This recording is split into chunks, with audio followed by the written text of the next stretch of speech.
ابن عازب بہت مشہور صحابی ہیں رضی اللہ عنہما، قال قال رسول اللہ صلی اللہ علیہ وسلم، برا کہتے ہیں کہ رسول اللہ صلی اللہ علیہ وسلم نے فرمایا، یا فلان،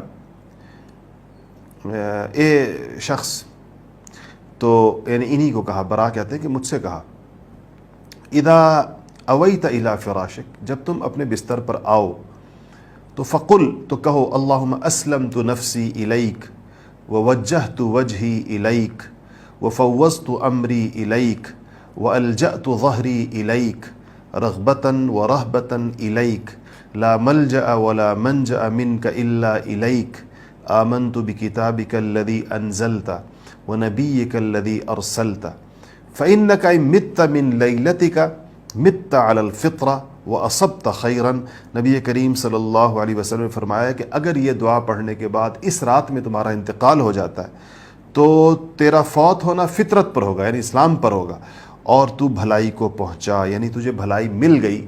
اس دیکھ کتنے لوگ رات کو فوت ہو جاتے ہیں سوتے ہوئے۔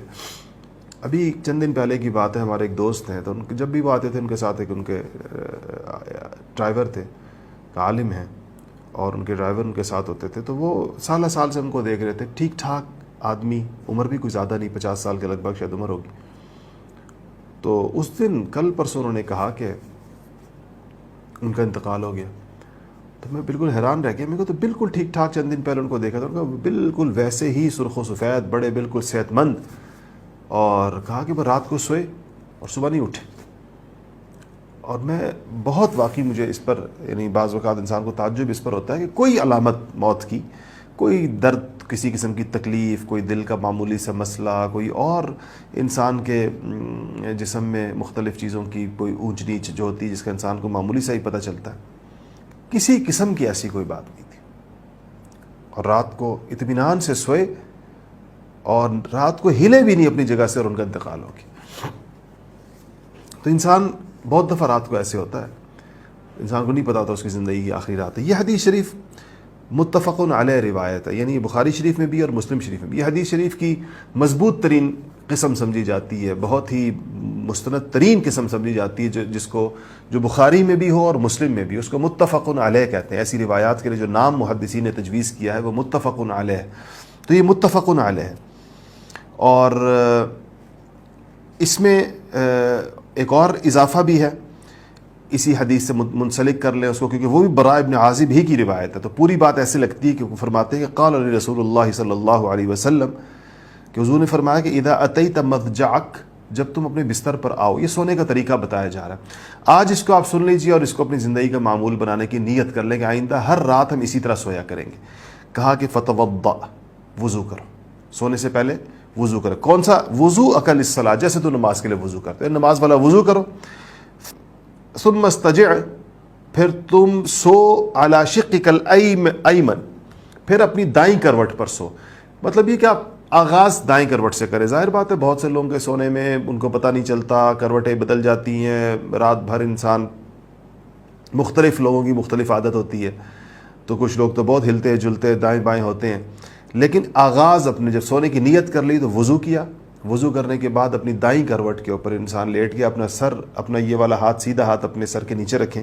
یہ حدیث میں نہیں ہے یہاں پر، لیکن یہاں پر لکھا ہے کہ صرف اتنا کہ یہ دوسرے آداب سارے ملا کر ساتھ کرو۔ حدیث کے الفاظ جتنے ہیں اس میں صرف یہ ہے کہ دائیں کروٹ پر لیٹ جائے۔ وقل، اور پھر کہو یہ جو ابھی دعا پڑھی پھر سے سن لیجئے، اور اللہم اسلمت نفسی الیک، ترجمہ بھی ساتھ ساتھ کرتا ہوں تاکہ آپ کو یاد بھی آ جائے۔ آپ کو اس سے اندازہ ہوگا کہ کتنے زبردست الفاظ ہیں اس دعا کے۔ دعا اپنے ترجمے کے ساتھ سنیے۔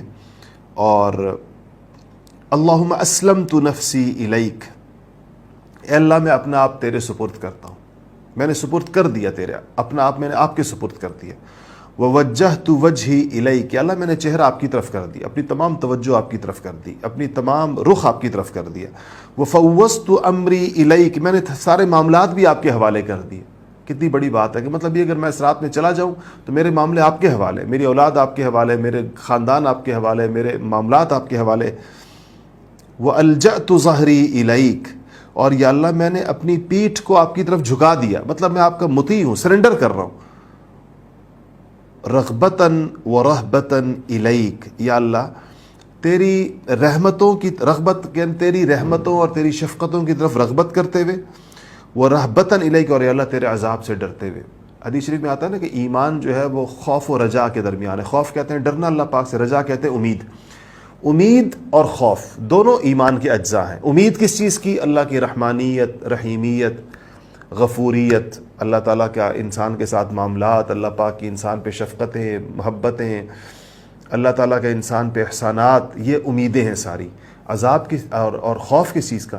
بعض لوگ ایک پہلو کو بیان کرتے ہیں۔ اب ہمارے ہاں بعض شاعروں کا کہنا یہ علماء اللہ سے ڈراتے رہتے ہیں اور ان کو چاہیے اللہ کی یہ صرف اللہ کی رحمتوں کا بیان کریں، حالانکہ دونوں چیزیں ساتھ ساتھ ہیں۔ رحمت یہ رجا ہے، امید ہے، امید کی چیزیں جتنی بیان کی جا سکتی ہیں، اور رہبہ یعنی خوف یہ ساتھ ہے۔ قرآن شریف آپ دیکھیں، حضور کو بشیر و نذیر کہا گیا کہ آپ بشارتیں بھی سنائیں گے، خوشخبریاں بھی سنائیں گے، نذیر ڈرائیں گے بھی، صحیح خبردار بھی کریں گے۔ جیسے تربیت کے دونوں پہلو ہوتے ہیں، آپ دیکھیں بچوں کی تربیت ہوتی ہے تو ان کو کچھ باتوں کی تلقین کی جاتی ہے، محبت کی جاتی ہے، کچھ چیزوں سے خبردار کیا جاتا ہے، کچھ چیزوں سے روکا جاتا ہے، تو یہ دونوں پہلو بیک وقت ہے ساتھ۔ تو رغبتاً و رہبتاً الیک، تو کہا کہ کیسے؟ تیری طرف رغبت کرتے ہوئے، ورہبتاً الیک، اور آپ سے ڈرتے ہوئے، یعنی کہ آپ کا خوف، عذاب سے ڈرتے ہوئے۔ لا ملجأ ولا منجأ منک الا الیک، لا ملجأ یا اللہ تیرے علاوہ کوئی پناہ گاہ نہیں ہے،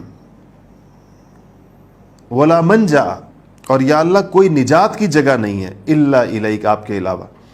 آمنت بکتابک الذی انزلت، میں آپ کی نازل کردہ کتاب پر ایمان لایا ہوں، ونبیک الذی ارسلت، اور آپ کے بھیجے ہوئے نبی مرسل کو میں نے تسلیم کیا۔ تو یہ یعنی ہم نبی کو میں نے مانا، آپ کے نبی مرسل کو تسلیم کیا، یہ دعا ہے اور یہ اس کا ترجمہ تھا۔ اس کے بعد آپ نے فرمایا کہ جو اس دعا کو پڑھ کے رات کو فوت ہو جائے گا، اگر اس رات کو اس کی موت لکھی ہے تو یہ فطرت کے اوپر فوت ہوگا اور بھلائی پائے گا، مطلب اللہ تعالیٰ اس کے اوپر بہت کچھ عطا فرمائیں گے۔